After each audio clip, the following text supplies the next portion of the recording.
Welcome back everybody, we are here with another MotoGP 22 video. In this video we shall finally start our career mode. Let's just sort of see what sort of teams we can sign for. Hopefully we can sign for Vision Track Racing, which is obviously Michael Laverty's team. And he's going to try and do a British team, which he has done this season. So let's just see how that goes. But if you like this video, please hit that thumbs up button and leave this video a like. Hit the subscribe if you haven't already and subscribe to my channel. If you do, thank you all so much. I really do appreciate the support. Don't forget the notification bell so you don't miss any of my videos as they drop onto the channel. With that being said, let's crack on and see where we can sign for in Moto 3. Right, so here we are. We've got welcome to the MotoGP 22 managerial career. Step into the shoes of a professional rider and begin your journey towards the World Championship title. Get ready to confront MotoGP heroes to deal with all the aspects of the life of a real racer. So we get to select your debut class. Obviously we're going to start with Moto 3 with help from the personal manager. Get a contact from a team that you're interested in joining and receive contract proposals as we sign up with them. Take to the track during the MotoGP winter test. Obviously I don't think you get that in Moto 3 or Moto 2. Manage your technical staff and hire a crew chief and a data analyst who can help you collect data for the bike. That's how we do our upgrading. Contact the parent of the company and ask for support to improve your bike by accessing the development tree. And once you've reached Moto 2, we can set up a junior team for the lower classes and take care of everything, the riding selection to bike development all the way to victory. Obviously we don't really want to start with that first. I might do that maybe around our second or third season in MotoGP if we can get that far in this game. Obviously we didn't get that far in MotoGP 21, but yeah, hopefully we can do that with this. I want to bring a lot more content of 22 to the channel. So yeah, we're going to start straight with Moto 3. We've got the official season, an intermediate calendar season, or we got the short calendar season. I think we're going to go with the official. We don't really want to shorten it. So we got the personal manager. The first steps of your career to join a team. So the time has come to hire a personal manager. Your personal manager's job is to collect the offers from the teams interested in signing you on and to look for new contracts based on your specifications. Your personal manager will also negotiate your salary and bonuses tied to your performance with the teams interested in you. The staff skills is basically the same. Obviously we've got the salary costs and the staff resumes of like abilities that they've got or knowledge that they have in different classes you pick up as well. And then we've got the skills, which is obviously our credits, the negotiation and a contract search of different stages. So we've got, I imagine all of these are going to be C's, I expect. Yeah, they are. So obviously we want a decent contract if we can get one. So I don't obviously know if this is going to make a difference, but I am going to go with the contract of 20. So I think the rest of them are 15. So we are going to go with Ken Hasegawa. Not a lot of experience, potential gamble, specialised in seeking out offers to sign in on from teams. So let's sign him, I think. As we see our credits dissipate there. We don't want to establish a new team, we want to search for the factory rides. So we've got our annual salary for our contract there on the right hand side. We've got a signing on bonus, Grand Prix bonus and a championship objective bonus. I just wanted to read that out. We've got the team expectations, so race objectives, championship objectives and qualification objectives. Contractual terms, the terms of your contract and the termination clause if you wish to use it. So we've got Team MTA, which is Moto3 at KTM. We've got QJ Motor, Avintia Racing Team. We're not going to go with them because that's who we went with last year. Or we've got CIP Green Power. So, okay, so not the team we wanted to be on, which is unfortunate. But, yeah, a little bit of shame. So I might have a look at the money here to build our character up. So really annoyingly, okay, so hang on, green power might be better here. So championship bonus is 37.7, race to race is 3.7, although that's more race. That's more of a race bonus. Don't get as much of a signing on bonus, and the championship bonus isn't as much either. Team MTA, I haven't really heard much about Team MTA. I don't even know who their riders are, so I think we're going to go with this one purely because we get more race to race, as where the other ones are nearly £1,000, £1,000 less, although we do get a lot less for signing on and a lot less for the championship, so it's a difficult one. Oh, really, the best one to sign on for is that one, but that gets us the most money. But also our termination contract is the highest. This is difficult, if I'm honest. Actually, no. I'm going to go CIP Green Power. Purely on the basis of... I don't think I've ever been with Green Power. So, obviously, Team MTA I don't know about. Evintia Racing Team was the team we were with last time in the MotoGP 21 game. So we're going to stick our signature on the contract for CIP Green Power. So there we are. This is obviously our rider. This is as well with custom numbers and headgear. So we've got our Jedi Master, as I'm going to go for a bit of a Star Wars theme here. And those that know, those that don't know, this is a Jedi Revan crash helmet from the Old Republic. And our number 92 there, sporting that quite nicely. Obviously we can go in and we can change this as well. So we've got two different setups there. I think I'm going to go with that one because that's closest to our logo. Obviously, I do want to say as well, you can't really see it from here, but a massive big up to Milestone. I've got the privilege to say that my logo for this channel is actually in the game, and we are sporting it on top of our crash helmet, which is really cool to have it in the game as well as other creators. So that's really interesting. So yeah, that's what we're going to go with. We're going to confirm that, and that's what we shall be racing for. Or sorry, that's the team that we shall be racing for, and that is the livery colours, if you like, and helmet that we will be sporting for most of this season. Moto3.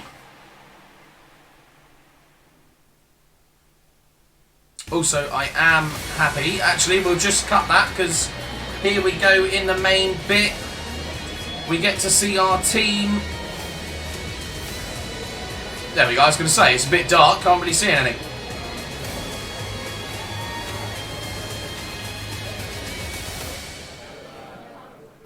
Very cool. Okay, so let's look at this. This is a bit of a new layout here. So we've got calendar. This is where we get to advance into the weeks and the next Grand Prix. Check your scheduled appointments to see the results of the past Grand Prix. Each of your team's areas will also constantly notify you of all the progress. We've got our contract management there for our personal manager to sort out. We've got our technical staff and our KTM headquarters. So let's just have a quick gander at our staff. So technical staff, the chief engineer and data analysts work together and collect research data from the development tests that you perform on the track. The research data earned varies based on their skills in the 4 areas: engine, frame, aerodynamics and electronics. So technical staff basically just telling us what that is. You've got different stages for this one, so we've only got 2 sections to upgrade for the Moto3s, which looks to be engine and frame. Okay, that's just going to hired and paid for CIP, hired and paid for by CIP. So I don't know if we can change that. Oh yeah, we can replace. Okay, that's all right. That's all right. Yeah, so we've got our technical staff manager there. We've got my stats, which just shows us how we're getting on. We've got the standings for each Grand Prix. Obviously, unfortunately, Moto3 and Moto2, I believe, are still sporting the old liveries, and then obviously we've got MotoGP that have got the new liveries, but we are not there yet. Got a couple of seasons to go for that one. So yeah, let's advance straight away. Let's just have a quick look, make sure nothing's going to happen before Losail, which it isn't. I just want to say as well, unfortunately next year, the start of the season won't be at the Losail Qatar Grand Prix. They are going through some refurbishment of the track, So they have got to announce a new track to start at next year, which is going to be quite interesting. So we're going to do the same as what we normally do: FP1, FP2, FP3, and then hopefully get through to Q2. But Q1, Q2, no warm up, and then head straight to the race. So yeah, we're just going to head straight out and continue to the weekend. Let's get underway. Let's go to the. I think this bit's going to be pretty much the same. An exciting weekend of motorsport is about to get underway. In the pits, the mechanics are sorting out the last technical details before the start of this first official free practice session. The weather forecast is for clear weather throughout the weekend. The only unknown factor being the desert wind, which could blow sand onto the track and reduce grip.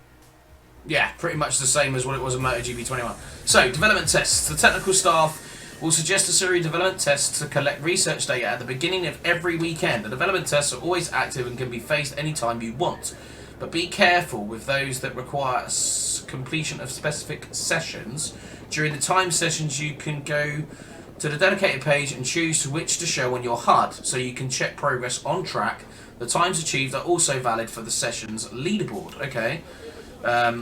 Pretty much similar to the last one, if I'm honest. We've got our race options there. You can see we're on Extreme 120. We're going to go for 14 laps, 75%. Obviously, what I might do is get to a point where we dial that down a little bit for Moto3. Maybe just do 5 laps or something like that, or 7. Or I might do 5 for Moto3 just to try and proceed it and get it out of the way, and then get to 7 for the Moto2s, and then maybe go to 14 laps for the MotoGP, make it a little bit more interesting. Rewinds off, long lap penalty manual, bike damage on, telemetry off. Yeah, that's pretty much that. We've got our riding aids, so auto brakes off, assisted front brake disabled, bike input modulator disabled, semi-automatic manual start off, real electronics, and then all of this is disabled and off. So yeah, development tests. What have we got here? So we've got a track study. Follow the ideal telemetry within retaining a 70% relevance and completing a valid lap of a 206.9. Let's try that first. Cross the speed indicator with exceeding the speed limit of 212 kilometers an hour. Can we only show one? I think that's it. Clean lap with a long lap. We'll try that as well. Time attack, race pace, and best race time. So record the best lap during the race. Hopefully we can do those. Might be a little bit difficult, a little bit interesting, but let's give it a go and see where we can. So we're not going to do anything to the bike. We're just going to go out as standard to start with. We've got mediums on. We've got full fuel. We're just going to go out and try and get as many laps under our belt as possible on the new Moto3 bike that we have. I do find it weird, actually. I'm just going to say this, that our leathers have a number on. I don't know if that's something to do with. It might be to do with the team, because I can see the front fender there's got 48 on it as well. I just hope that's not a rider that we're teamed with is number 48, and we've sort of taken their liveries, if you like. That'd be a little bit annoying. It'd be quite nice if it was just standard that that's what all the teams have, or not all the teams, but all the riders in this team. So yeah, let's jump straight out to track. We're going to go for a flying start. You can just see my logo there on top of my crash helmet. Really happy for that. So yeah, let's get out and we'll jump back in after free practice and see how I get on around my first couple of laps on the MotoGP 22 series. Okay, so that is FP3 finished. Bit of a lucky lap, that I think. Might have helped that we were following Dennis Foggia around, gave us a little bit of a tow, which could have helped us out. I think helped us out quite a bit. But yeah, let's move to let's go straight through to Q2. Like I said, a bit of a weird one there in FP3. FP1 and FP2 we were struggling a little bit. FP1 I think we were at 8th. FP2 I think we were like 21st or something like that. Struggled in FP2 to manage to get a bit of pace on. Done quite a few laps, so used quite a few tyres. Kaito Toba, our teammate, however, has joined us in Q2, which is quite cool. Yeah, unsure about what sort of lap time we're going to be able to put down here, but we're just going to change to a soft front and a soft rear. As you can see, I've used quite a lot of tyre. Like I said, we tried to get as many sort of laps in as we could around this circuit for the first sort of time. So we're just going to sort of set our fuel up, get straight onto track, just check our development tests there. yeah, we'll get straight out to track and see what sort of lap times we can do for qualifying. There's movement in the pits. Here we go. Let's hope for a decent qualifying lap. Okay, so here we are for our qualifying lap. We have just got out of the auto drive. This is our first flying lap. We're going to turn the power control down up to 3. Try and use it on the main straights if we can, if we have enough. Someone I have noticed, you set it to like 7 point something fuel, and by the time you get round, it's already used quite a bit of fuel. Esteban Cavara there coming out the pits, taking my eye line as we come around this corner. Made me a little bit hesitant. Braked a little bit early there. Like I say, been struggling around here. This is obviously our first qualifying session, so straight through to Q2 in our first qualifying session, in my eyes, is a pretty good result considering. So we go round that corner, onto the curbs, round this one, nicely done through there. Get onto the brakes, heavy for this corner, very easy to go wide into this corner, come out of there. I don't like the way the bike revs up there. It sounds like it's hitting the limiter and doesn't go up a gear, which gets a bit annoying. Sometimes you can lose some time through there as it does it. It does it quite a lot. That wasn't as much as we normally get. So a 58.5. This could be a good lap. Very easy to go wide on that corner and get onto the green and pick up a track limits warning or an invalid lap if you're on time trial, which we're on at the moment. So we get out of there. Front tyre starting to get warm, which isn't good for this last section of the racetrack. So we try and get close to the curb, a little bit slow through there. Onto the acceleration nice and early out of here. Another corner, go a bit wide. Easy to go wide on there as we do. Ooh! Esteban Cavara, you're only on your normal lap, mate, so there's no reason to be battling with us considering we're actually on a timed lap and you're only on your warm-up, so... Right, final corner time. Oh, he's just touched the back of us there. I don't think that's compromised our exit, though. We're a power lap in 3. Tyres are a bit hot on the front. So, what sort of lap time are we going to do? It looks like it's going to be a good one. It's a 1:05.0, so that's not too bad, actually. That was... Oh, careful. Take a look at the final results of so, the second Moto3 our final Round result session. is a first place. Unfortunately, this isn't live footage. Something I have noticed on this game is it doesn't run very well doing it how I normally do for live footage. So unfortunately, this is pre-recorded as we go round the qualifying lap there and we finish, and we are on pole position. Not entirely sure how we managed to pick out pole position for that, but we shall take it, definitely. Our first race and our first pole position of the season. I don't think that's gonna stay because they were. I don't think we were very well. We obviously were quick because we were on pole, but I do feel like they've got a little bit more in the tank there. They didn't really improve on free practice, which is strange considering it was qualifying. So yeah, it reckons we should go for a hard rear and a medium front. So we pick that hard rear, medium front. I was contemplating going for a medium rear as well, just to try and give us a little bit of stability in the rear end. Going through those last sort of sectors, it can be quite quick. So you need your tyre wear and you need to be comfortable on your rear tyre as you accelerate through those corners. So we look at the grid. Obviously we are on pole. Esteban Cavara in 2nd place. Kaito Toba, our teammate, in 6th. So good on our teammates. Dennis Foggia there going for a medium and a soft front tyre for John McVie. I cannot see that front tyre. Suzuki has gone for a soft rear. That is a gamble. And Scott Ogden, 31st place there, picking up the last place. I think, not being horrible to Josh, Scott and Josh there should be swapped round because at the moment Scott's been better in the real MotoGP. So anyway, here we go. Red lights are on.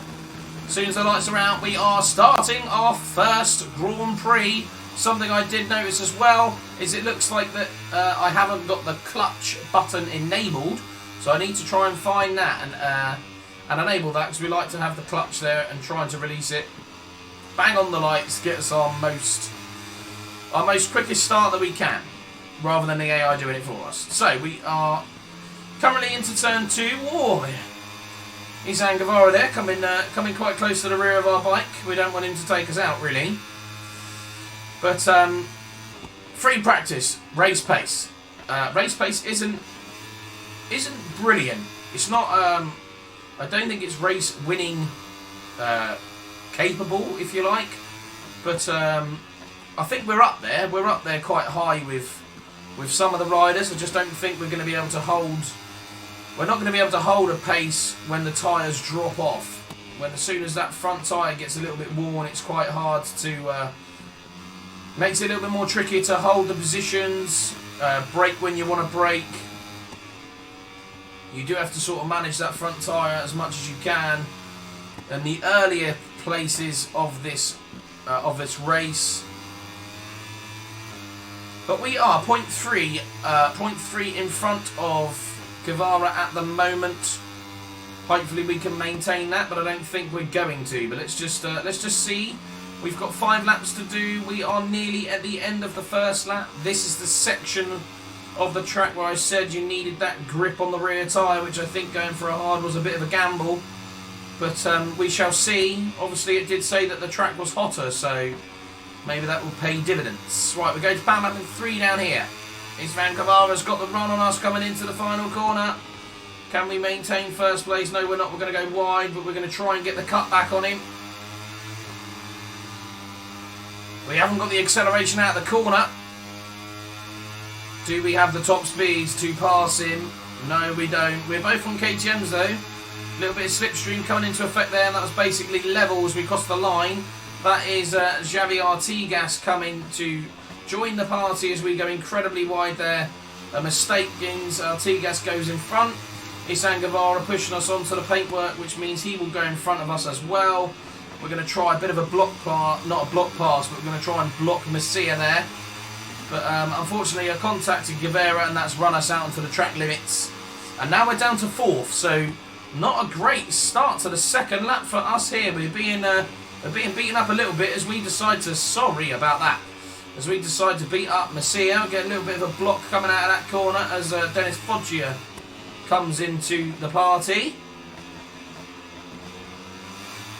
I like this, the way it's proper Moto3. You know, you've got, I think we've pretty much got the whole grid. Oh, that's wide. Both of them are going to come by us now, yeah. Yeah, we've pretty much got the whole grid in front of us. In front of us. Like a train in behind us here. We're going to go up the inside of both of them. We've got a good drive out that corner. Unfortunately, we made contact with Foggia, but as we go wide in that corner, starting to make too many mistakes now, trying to use power mapping 3 to get by these guys by the last sector, because they will slow us down. We are, what I think, quite quick through here. Through the corners we're quick. Corner entry we're not. Do rely on the brakes a little bit too much at the moment, rather than the engine braking. But to be fair, I have got it turned off, so that doesn't really help. Well, it's on engine braking 1. Right, can we close the gap to Izan Guevara? At the moment it's at 1.2 seconds. Oh, we go, really lose the front end through there. Messia blocked us coming out of that corner. Can we try and get into the slipstream before, I don't know who that is behind us. That's one of the newer riders. We're going to get past them with a bit of slipstream effect as we turn power mapping down back to 2 after using it for that straight. I'm going to try and hold the inside line here, yeah, knowing that they will basically just ram you, which gets a little bit annoying, but they're not afraid to battle, which I quite like. It's, you know, it's proper Moto3 here. Dennis Foggia comes right in front of us there. That's a bit naughty. Oh, he's up the inside. That was gamble. Going into that corner. Are we going to get Foggia by the corner? No, we're not. We're going to have to brake heavily as we come into that corner. We don't want to be taking him out. Can we get the run on him into this corner? We touch a little bit. We're not going to get the run on him into this corner. We're going to try and go around the outside as we touch him there. So we apologise for that one. We're going to try and go up the inside of him and nearly lose the back end. That acceleration there, that you hear the engine just over revving. Cost us a lot of time coming out of there for Dennis Foggia. What is this bloke doing on the right hand side? We'll leave a little bit of the door open and he just comes straight through, so fair play. Morelia maybe, something like that. As we push Carlos Tatai, who is Artigas' teammate. We're down to 5th place, which is a good result for our first Grand Prix, I'd like to say. But obviously we would have preferred the podium and being on pole position, but I didn't think we were ever going to finish that high anyway, considering our race pace in free practice. I think I did FP2 as my race pace, and it wasn't very great. So about 2:07, which is our second lap. So let's see what this lap will do. I think this is going to be a similar lap time, which is probably why we're now 5th. As we come out of there, just shout out to Xavi Artigas, which I've only just noticed, the 2:05.2, so he's basically on qualifying pace. Oh, we go a little bit wide into there, and they still make that lunge. I get the acceleration all wrong there and cause a little bit of aggro as we come back onto the field. We go past Adrian Fernandez and Carlos Tatai on the main straight to reclaim 5th place after that little bit of a lunge there from what I think might have been Sergio Garcia, which isn't that much of a surprise considering it's Sergio Garcia. We're struggling now with the front tyre on the right hand side. It's very loose, obviously a lot of wear on it. I think we might have been better with a hard front. Obviously it recommended a medium front, but I think with all that extra braking that you have on this circuit, I don't know how some of them are going for a soft front, no idea, but that takes some tyre management to go with that one. Right, onto the brakes. We're now 0.3 in front and 1.3 seconds behind Morelia, who's in front of us. Apologies if I'm saying that wrong. Right, onto the brakes. Turn 7. This is where you have to be careful onto the brakes with that front tyre. There's a crash. Isn't anyone in front of us? It's not within the top 8, I don't think. And we flick it left. A little bit of a wheelie there, which is going to make me go wide again. But we'll pick up the late apex and hopefully get onto the acceleration a little bit quicker. Struggling with tyres. This is our second to last lap. We're 0.3 in front of Masia. Hopefully we can stay there.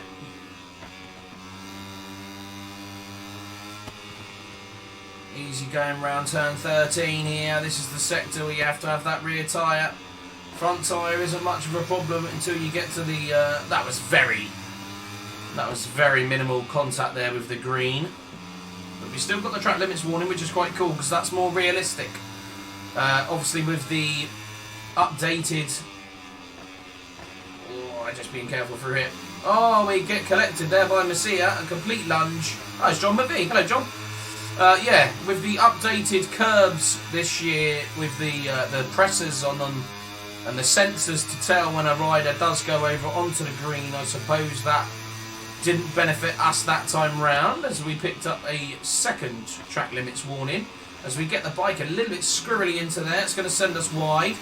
John McVie completely missing his braking marker there and going straight past us, which is good, rather than collecting us there and taking us out. So this is the final lap.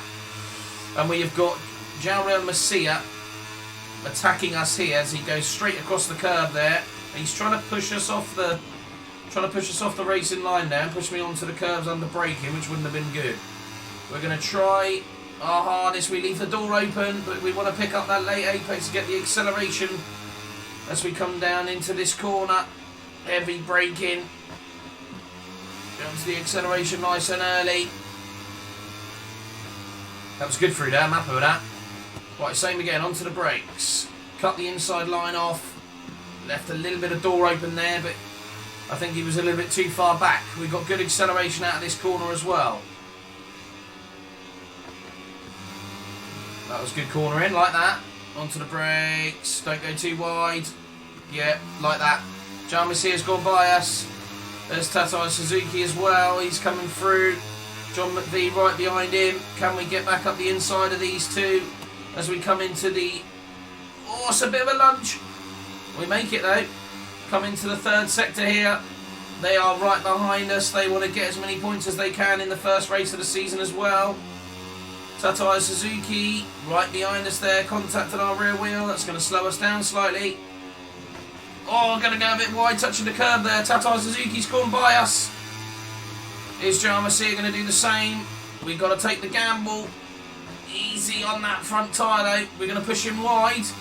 Do we have the run out of the corner? I think we do. We pushed him just wide enough. We're going to go to the inside and get to the wall. We do not want to slipstream up to the line, and I think we are just about going to make it by 0.117. Fifth place for our first Moto3 race, which I am happy with that result. Unfortunately, we didn't get the quickest lap of the race. That went to Dennis Foggia in third with a 2:05.0. Our quickest lap was a 2:06.5. So as I did say, we were off the pace for the for race pace, but we are fifth in the championship, and our team is fourth under our first race. So all in all, not a bad weekend. No parc ferme or anything like that though, which is a little strange. No parc ferme, no podium.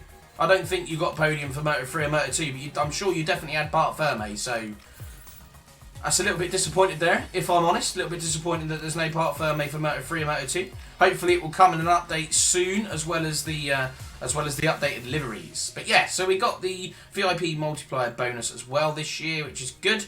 Fuel consumption. You had to return to the pits after running out of fuel in the last session. Why don't you try engine mapping and fuel consumption tutorial? No thank you. So what have we got here? Personal manager. We've got 3 candidates for our personal manager, and this is all pretty much the same. That's my contract, which we know about. That's our proposals received. Search for contracts with factory teams. So we want contracts, and none of them are contracts. So we're going to keep the guy that we've got. Technical staff management. Let's have a look at this, shall we? Oh, that's good. Plus 15 for engine, Edward Harvey. Plus 10 and plus 10 on the others as well. Obviously we don't have them yet, but maybe the next guy that we have might be frame. Oh, plus 5 and plus 2 frame, plus 11 and plus 17. We'll have him. Leonardo Oliveira. Very good. Okay, so how do we develop? Oh, we develop down the bottom here. So development area. This is the development section. Inside your headquarters, you can see a preview of current development progresses for the selected areas. So we've got engine and frame, research area. This is just the same as the last edition of this game. It obviously looks a little bit different. I prefer the look out of this, but require 400 and we've got 3,085 with that extra VIP bonus. So this is the same. We've got some that are better than others, so we're going to go with a 50, a 30, a 30, and do we have another 50? No, we've got another 30, but that's okay. We'll go with that as well. So that's 3 weeks that should be done. What else do we have? So we go to the frame.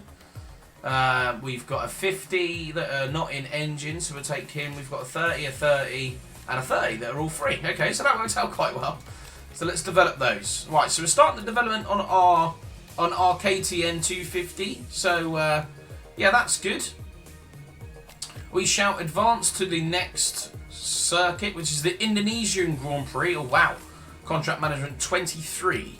So we got factory teams. We got some Moto2 teams already by the looks of it, which I'm surprised with. RW Racing, NV Augusta, Indonesia, Honda, and American Racing. And what have we got for Leopard? Wow. Okay, Leopard. That's quite big. Max Racing as well. KTM. Wow. Vision Track Racing, the team we did want to race for. I don't know. I've got a feeling that if you start negotiations with a contract now, I'm pretty sure you lose. I'm pretty sure you stay with them until next year. So, you don't go to them until the year after. So we don't want to do that just yet. We want to move to Moto2 next year. Maybe we'll stay with the CIP for this year. Hopefully move to a decent team. Maybe Aspar for Moto2, which would be pretty cool. And then MotoGP. Teams I want to race for, not really sure about that at the moment. Obviously, I'd love to race for Suzuki. Seems it's going to be their last season in the game, which is a big loss, in my opinion. I love Suzuki. So, yeah, that's pretty much it. we'll see you at Indonesia. Oh no, hold on a moment, because we have a new... Oh no, he's no good. Minus 18, we don't want to do him. We don't want him. We don't want that either. And I thought we had a new candidate for that, but we don't. So yeah, we're going to stick with the two that we've got at the moment. And we've got 6 contracts, but we're not going to worry about them until we get to Indonesia for the next race. That is it for today's video. I hope you enjoyed it. That was our first race on the Moto3 in our MotoGP 22 series and career mode. If you like this video, please hit that thumbs up button. Hit the subscribe if you haven't already. If you do, thank you so much for supporting me and my channel. I really do appreciate it. And don't forget that notification bell so you don't miss any of my MotoGP 22 videos as they come onto the channel, or any other videos that come onto my channel. So yes, with that being said, I hope you enjoyed the video. That was our first race for Moto3 and a 5th place in our first race and a pole position, which I think was a little bit strange because I'm pretty sure they could have done more. I think the quickest time underneath us was like a 5:05, so, or a 5:055, should I say, which is miles slower than what they were doing in most free practice sessions. So I don't quite know what happened there, but regardless of that, we got pole position and we finished the race in 5th. We knew we didn't have the race pace, but we did what we did. So let's see how we do in the Indonesian Grand Prix in the next Moto2 video. But with that being said, I'll see you all in that next video.